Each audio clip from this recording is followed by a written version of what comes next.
Oke, selamat datang kembali teman-teman, bersama saya Bagi di sini. Oke, pada materi kali ini kita akan membahas tentang addressing ya, atau bagaimana cara memberikan pengalamatan kepada perangkat-perangkat yang ada di jaringan kita ya. Jadi untuk saat ini, untuk materi kali ini kita akan membahas bagaimana cara memberikan pengalamatan secara statis dan secara dinamis ya, dengan menggunakan DHCP nanti ya. Oke, jadi untuk pengalamatannya nanti kita akan menggunakan seperti ini ya. Jadi untuk interface yang terhubung ke R2, ini nanti kita akan untuk Ether 2-nya kita akan kasih dia pengalamatan 192.168.2.1. Kemudian nanti untuk interface yang terhubung ke router 3 kita akan menggunakan pengalamatan 192.168.3.1 nanti ya. Ya. Oke, kita langsung lanjut saja ya di sini. Jadi yang pertama adalah kita akan membahas tentang pengalamatan yang statis ya, atau pengalamatan manual. Jadi pengalamatan yang langsung kita inputkan secara manual gitu ya. Di sini adalah R1 ya. Kita akan melakukan pengalamatannya. Jadi kita klik IP kemudian addresses gitu ya. Ini kita hiraukan saja karena ini dari NAT ya itu ya, biar kita bisa terhubung. Oke. Kemudian di sini yang pertama adalah untuk untuk router 2 ya. Jadi kita kasih dia alamat 192.168.2.1 ya. Kemudian /24. Kemudian ini di interface router 2 ya. Kemudian kita apply, kemudian oke. Kemudian untuk di R3 ya, 192.168.3.1/24 ya. Kemudian di interface router 3 kita apply, kemudian kita oke. Oke, jadi ini kita sudah melakukan pengalamatan untuk dua buah interface yang terhubung dengan dua buah router itu ya. Jadi selanjutnya kita akan lakukan pengalamatan di masing-masing router yang terhubung dengan R1 ini ya. Oke, jadi kita langsung buka R2-nya. Ini adalah R2. Kita buka di IP addresses. Nah, ini masih kosong. Kita tambahkan address-nya di sini. Ini adalah address-nya adalah 192.168.2.2 ya. Kemudian /24 dan interface-nya itu adalah interface Ether 1 ya. Dua-duanya ini pakai Ether 1. Oke, jadi kita apply kemudian oke ya. Kemudian untuk router 3 ya. Sama di sini IP addresses, kemudian kita tambahkan address-nya 192.168.3.2 ya. Di sini /24. Kemudian interface-nya juga Ether 1, apply oke. Oke, jadi di sini kita udah melakukan pengalamatan di semua perangkat yang terhubung dengan R1 ya. Selanjutnya kita cek apakah sudah terhubung atau enggak dengan menggunakan perintah ping ya. Jadi di sini di R1 dulu, coba kita akan lakukan ping di sini. Kita buka terminal. Kemudian kita ping ke router 2 ya, 192.168.2.2. Oke, dia sudah connect ya. Oke, dia sudah connect ya. Jadi di sini tidak ada paket loss ya. Dikirim 6, diterima 6, paket lossnya 0 gitu ya. Oke, kemudian coba kita cek ke router 3 ya. Ping 192.168.3.2 ya. Oke, ini juga sudah berhasil ya. Ini juga sudah berhasil. Oke. Ini pengalamatan sudah berhasil. Untuk lebih memastikan kita akan coba dari masing-masing router yang terhubung ya. Jadi di sini di router 2 kita ping ke router 1 ya, 2.1. Oke, ini juga sudah bisa. Di router 3 ping 192.168.3.1. Oke, ini juga sudah berhasil. Oke. Tapi ini belum bisa komunikasi ke sini ya, karena kita harus menambahkan routing nanti di R1. Tapi itu untuk materi-materi yang akan datang ya, insya Allah ya. Jadi kita sudah melakukan pengalamatan ya untuk setiap perangkat di Mikrotik ini, dan mereka juga sudah terhubung ya, dengan pembuktian tadi di pingnya tidak ada paket loss dan semuanya berhasil dikirimkan. Oke, itu untuk yang metode statis ya. Jadi kita melakukan manual pengisian alamat IP-nya di Mikrotik. Sekarang kita akan melakukan dengan metode yang namanya metode dinamis, ya, dinamik, menggunakan protokol yang namanya DHCP. Oke, jadi di sini kita akan set nanti DHCP servernya di R1, kemudian R2 dan R3 nanti akan mengaktifkan DHCP client supaya mereka dapat mendapatkan IP-nya ya nanti ya. Oke.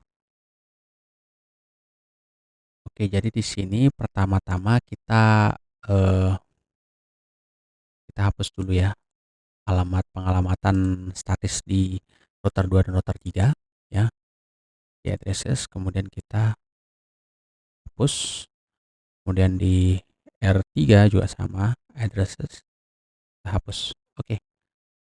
Oke, jadi kayak gitu ya. Oke. Di sini tidak perlu kita hapus pengalamatan statusnya karena ini akan kita gunakan sebagai alamat gateway ya untuk eh, router 2 dan router 3 nanti ya. Oke, jadi yang pertama adalah kita buka menu IP kemudian DHCP server ya. Ya, ini DHCP server yang ini DHCP server ya. Oke. Oke, jadi kayak gitu ya. Di sini yang pertama sebenarnya kalau kita melakukan manual ya, manual itu tanpa pakai setup ini kita bisa lakukan dengan cara pertama kita bikin IP pool dulu ya namanya. Jadi di sini IP, kemudian kita cari IP pool gitu ya. Ya, IP pool, kemudian kita buat di sini pool baru. Misalkan ini kita kasih misalkan eh pool misalkan LAN pool 1 misalkan ya. Kemudian addressesnya misalkan 192.168.2.1 sampai dengan 192, oh jangan, 2.2 2.2 misalkan sampai 168.2.254 misalkan gitu ya. Nah, /24 ya. Oke, kemudian kita apply, kemudian kita oke. Kemudian kita bikin lagi pool untuk ke router 3-nya. Oke, di sini namanya adalah LAN pool 2. Oke. Kemudian di sini kita masukkan address-nya 192.168.3.2 sampai dengan 192.168.3.254. Oke, kayak gitu ya. Kemudian kita apply, kemudian kita oke. Nah, gitu ya. Kemudian setelah itu kita lakukan di sini penambahan untuk DHCP servernya ya. Jadi kita klik add di sini ya. Namanya adalah DHCP LAN DHCP LAN 1 misalkan ya. Untuk interface-nya adalah header 2. Kemudian address pool-nya kita pakai LAN pool 1 gitu ya. Kemudian ya, kemudian kita cek.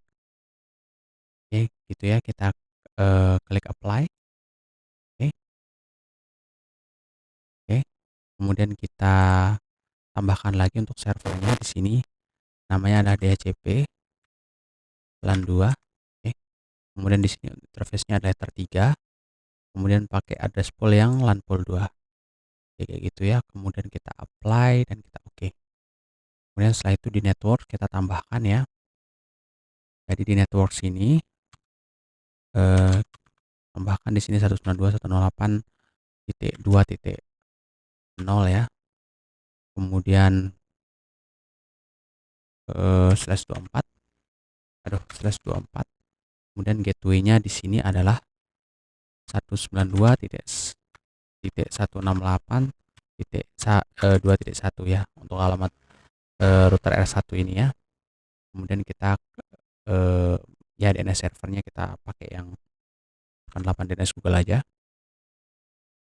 Oke, gitu aja ya. Kemudian kita klik apply, kemudian oke.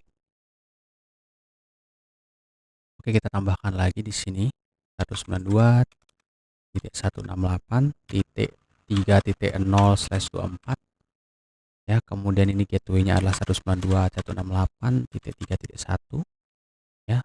Kemudian DNS servernya ya udah kita pakai DNS Google aja. Oke, kemudian kita apply dan oke. Oke, jadi seperti itu. Oke, jadi kita sudah, set ya untuk DHCP servernya ya.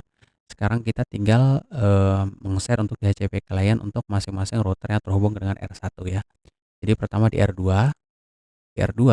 kita pilih IP DHCP client ya. Di DHCP client kita plus di sini, kemudian Ether 1 ya, Ether 1 yang terhubung ya.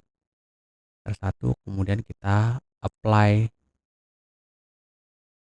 Oke, secara by default dia langsung sudah aktif ya. Ya, di sini ya, seperti yang kita lihat.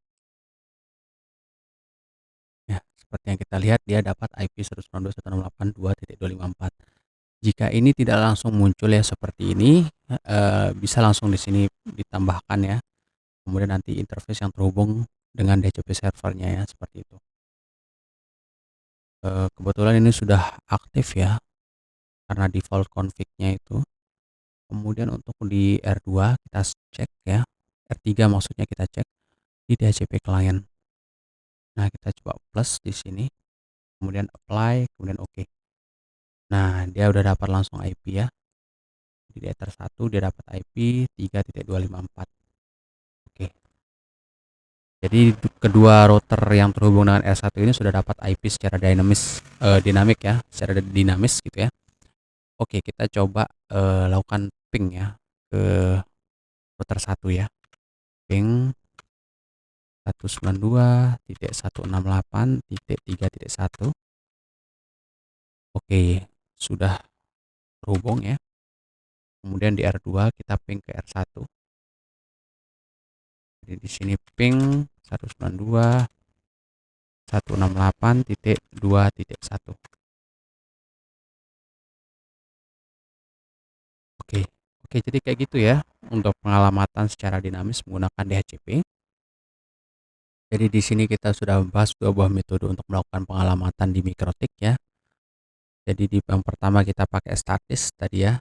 Jadi kita input secara manual, dan yang kedua secara dinamis ya dengan menggunakan protokol yang namanya DHCP untuk memberikan pengalamatan IP secara otomatis ya. Jadi itu saja ya untuk pembahasan kali ini. Kurang lebihnya mohon maaf. Kita ketemu lagi di video-video selanjutnya. Terima kasih.